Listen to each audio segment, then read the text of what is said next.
Welcome back to the Jaco Report. St. Louis has been getting a lot of love lately as a hotbed for high-tech startups. The publication IT World ran an article with the headline, "How Post-Industrial St. Louis Made Itself into a Startup Hotbed." The site Dice.com named the STL the fastest growing city for tech job openings. Twitter co-founder and St. Louis native Jack Dorsey was recently in town to help promote local startups of all kinds, not just the IT variety. And our guest today is up to his elbows in St. Louis's relatively new startup culture. Jim McKelvey co-founded Square with Jack Dorsey. Square, of course, attaches to a smartphone and allows small business people to swipe and take credit cards. McKelvey also founded the Third Degree Glass Factory here in town, and he's been instrumental in starting something called Launch Code to help computer professionals get better skills faster. Jim, welcome aboard. Thanks for coming in. Thank you, Charles.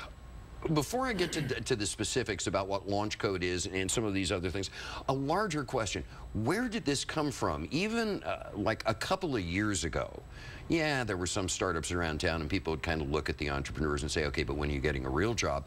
And all of a sudden within the last year, just within the last few months, the scene seems to have exploded. Now, that's obviously only because we in the media have just now noticed, but what's going on here? Has something happened that we've missed? You know, it's been growing all along. It's sort of like the internet itself. You didn't notice it in 92, 93, and then by 96 and 97, everybody knew about it. So these things take a long time to germinate, and we get the start early, and then you see the results, well, starting now.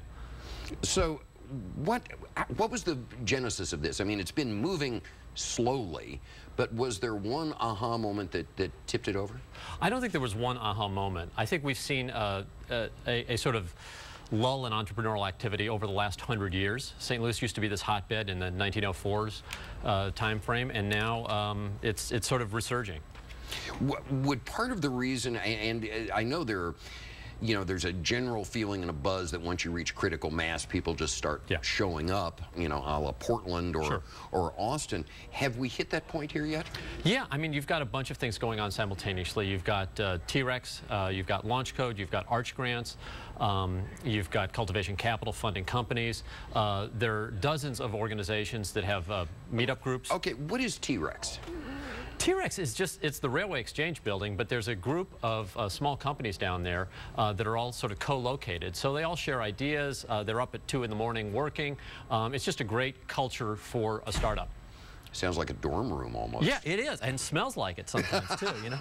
All right, now Launch Code, what is that program about? So Launch Code is a way of changing the environment throughout St. Louis for programming talent.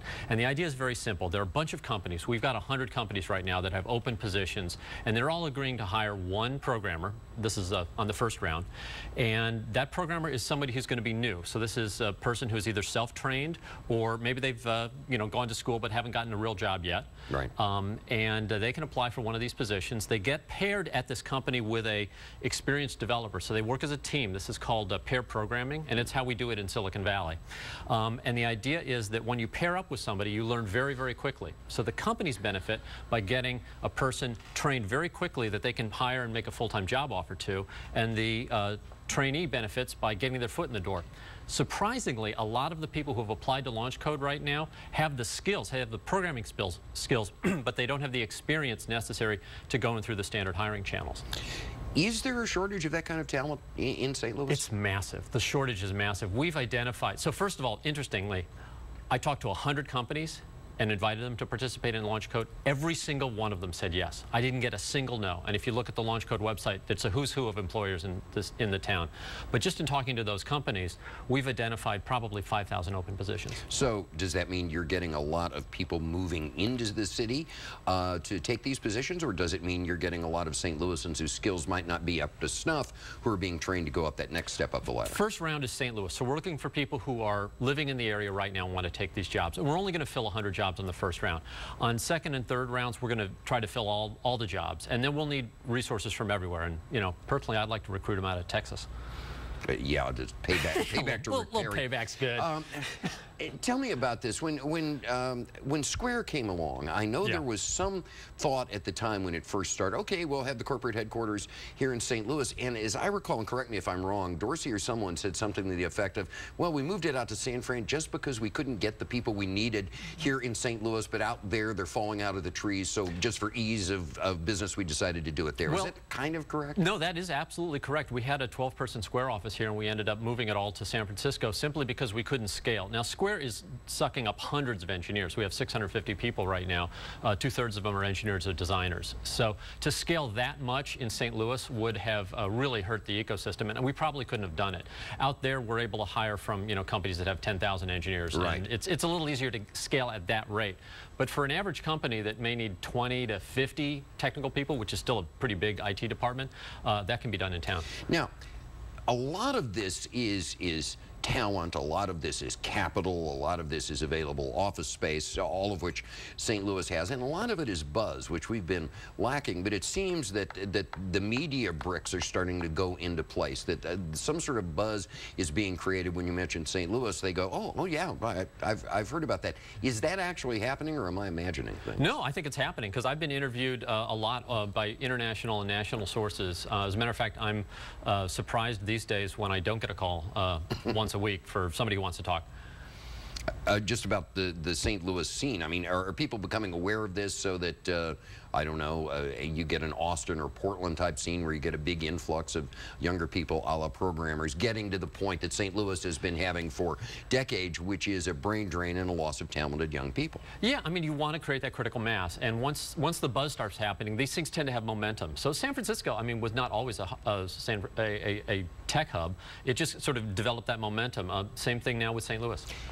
Part of this was creative destruction, was it? In other words, you had all the Fortune 500 companies that packed up their tents and moved on from St. Louis. All of a sudden, you had a lot of middle management talent. All of a sudden, you had a lot of open office space. All of a sudden, you had an infrastructure that was set up for a much bigger city that was just kind of sitting here waiting to be used for something. I mean, did that play a role in this? Yeah, I mean, cheap office space is a help. Anything that allows an entrepreneur to get started. So entrepreneurs are typically short of cash and time. So if you give them cheap rent and you pair them up with people who can help, and St. Louis has a lot of talented people, then they'll build the buildings and they'll start the companies. Final question. I mean, you know this town as well as I do. There's kind of a mindset that was here for the longest time of, oh, we've always done things this particular way. Well, we're kind of adverse to taking risks, et cetera, et cetera, et cetera. With the demise of the Fortune 500 culture and that bit of creative destruction, has there been not only a change in the way things are being set up, but a change in people's heads in this town about the way they think about this sort of thing? I think there's been a general lack of acceptance of risk in this town. And I think that is changing. So a lot of the money in this town was made 100 years ago and was passed on from generation to generation. And every time money's inherited, it gets a little more conservative, because you don't want to be the generation that screws it up, right? So just get your kid into private school and you've done your job. You really need the risk takers. So the new companies, the companies like Express Scripts, the companies like Centene, the companies that are building here, those people are risk takers, and that culture then recycles. The risk takers are the ones who build the new companies. So optimistic about the future here? Yeah. Well, good. Send the message to Rick Perry. Tell him we'll take all of his businesses. I'll hire him for myself. Jim McKelvey. Jim, thanks for coming in, buddy.